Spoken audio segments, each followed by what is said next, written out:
ডিসেম্বরের প্রথম সপ্তাহে এই প্রতিবেদন অনুযায়ী বলা হয়েছে আওয়ামী লীগের আমলে পাচার হয়েছে ২৮ লাখ কোটি টাকা, যা $15 billion.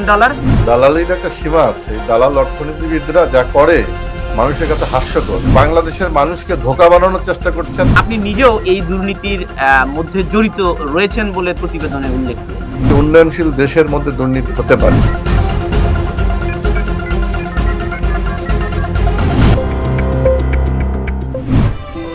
Pride of Asia stands as a gold standard in culinary excellence for over 30 years. Our Mayfair banqueting venue is the perfect setting for any event, providing a luxurious and elegant backdrop for all your occasions.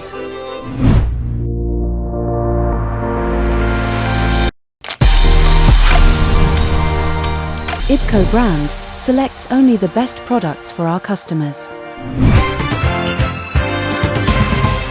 ডিসেম্বরের প্রথম সপ্তাহে এই প্রতিবেদন অনুযায়ী বলা হয়েছে আওয়ামী লীগের আমলে পাচার হয়েছে ২৮ লাখ কোটি টাকা, যা $15 বিলিয়ন, এবং ২০০৯ সাল থেকে ২০২৩ সাল পর্যন্ত ২৩,৪০০ কোটি ডলার বিদেশে আপনারা পাচার করেছেন, এবং যা বর্তমান বাজার দর হিসাব করা হয়েছে $120 হিসাব করে এই মূল্যটি নির্ধারণ করা হয়েছে, এবং গড়ে প্রতি বছর ১,৮০,০০০ কোটি টাকা লোপাট হয়েছে বাংলাদেশ থেকে। দালালির একটা সীমা আছে। দালাল অর্থনীতিবিদরা যা করে মানুষের কাছে হাস্যকর। এটা তো অর্থনীতির যে উপদেষ্টা যিনি করে হয়েছেন তিনি তো উত্তর দিয়েছেন। কি করেছেন এগুলো তো আমারই জানা আছে। শ্বেতপত্রের মধ্যে নতুন কিছু নাই। আপনি দেখেন, একটি দেশের একটা বাজেট থাকে। আমরা সর্বোচ্চ বাজেট দিয়েছিলাম গত বাজেটে ৭ লক্ষ কোটি টাকার অধিক। তো আপনার গত ১৫ বছরে বাজেটে কত টাকা দেওয়া হচ্ছে? এই বাজেটের কত টাকা আপনার হচ্ছে বেতন ভাতার জন্য চলে যায়? উন্নয়ন বাজেট কত টাকা থাকে? ২৮ লক্ষ টাকা কি উন্নয়ন বাজেট ছিল?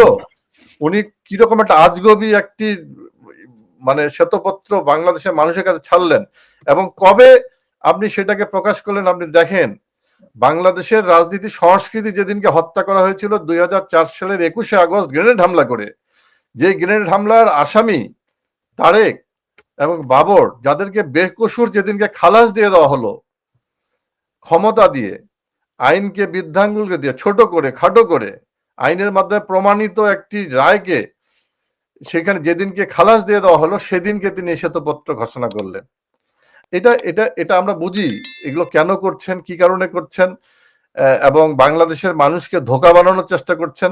এই ধোঁকাবাজ দালালরা বাংলাদেশকে চিনে, বাংলাদেশের মানুষ। এই দুর্নীতির প্রতিবেদনগুলি প্রকাশিত হয়েছে গ্লোবাল ফিনান্সিয়াল ইন্টিগ্রিটি রিপোর্টস এর তথ্য অনুযায়ী, এবং এখানে বলা হয়েছে এই ত্রিপক্ষীয় আতাতে দুর্নীতিগুলি হয়েছে। ত্রিপক্ষীয় আতাত বলতে এই প্রতিবেদনে উল্লেখ করা হয়েছে মন্ত্রী, সংসদ সদস্য, রাজনৈতিক দলের কর্মী এবং আমলা এবং ঠিকাদাররা মিলে এই দুর্নীতিগুলো করেছেন।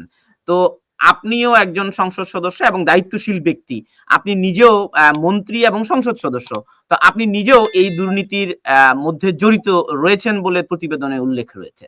না শুনেন, দুর্নীতি হয়নি এটা আমি অস্বীকার করব না। ডেফিনেটলি একটা ডেভেলপিং কান্ট্রি, উন্নয়নশীল দেশের মধ্যে দুর্নীতি হতে পারে, কারণ এখানে এত বড় ডেভেলপমেন্ট হচ্ছে সারা বাংলাদেশে। আপনি দেখেন, বাংলাদেশের মানুষ হাইওয়ে কি জানতো না, কল্যাণ কি ছিল জানতো না, বাংলাদেশের যোগাযোগ নেটওয়ার্কটা কোথায় গেছে। আমি কিছুক্ষণ আগে আপনাকে বলছিলাম যে জেলা পর্যায়ে 5 স্টার 4 স্টার হোটেল হয়ে গেছে। কেন হয়েছে? মানুষের সেই জায়গায় মানুষের জীবন মান সেখানে চলে গেছে। আপনি কক্সবাজারে আগে সরকারি মোটেল ছাড়া কোথাও কোনো পর্যটকরা থাকার কোনো ব্যবস্থা ছিল না। আপনি পর্যটক দেখেন, আপনি কক্সবাজার থেকে টেকনাফ পর্যন্ত কি বিলাসবহুল কত 5 তারকা 7 তারকা হোটেল হয়েছে। কেন হয়েছে? বাংলাদেশের ইকোনমি সেই জায়গায় গেছে।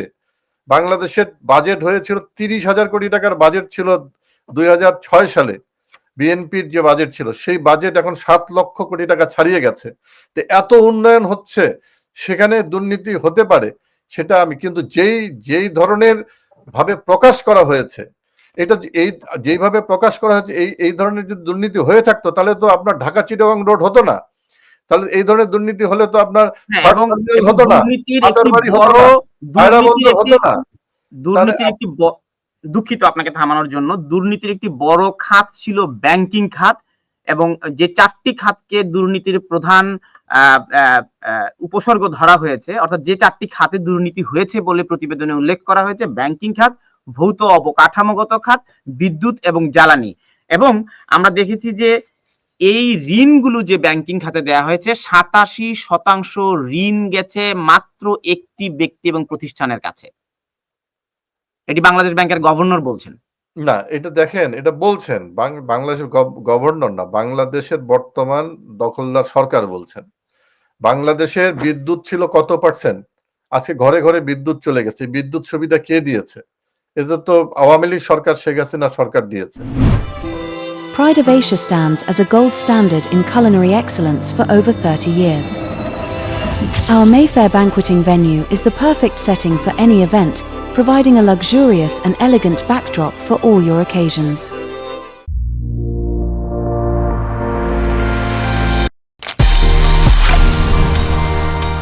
IBCO brand selects only the best products for our customers.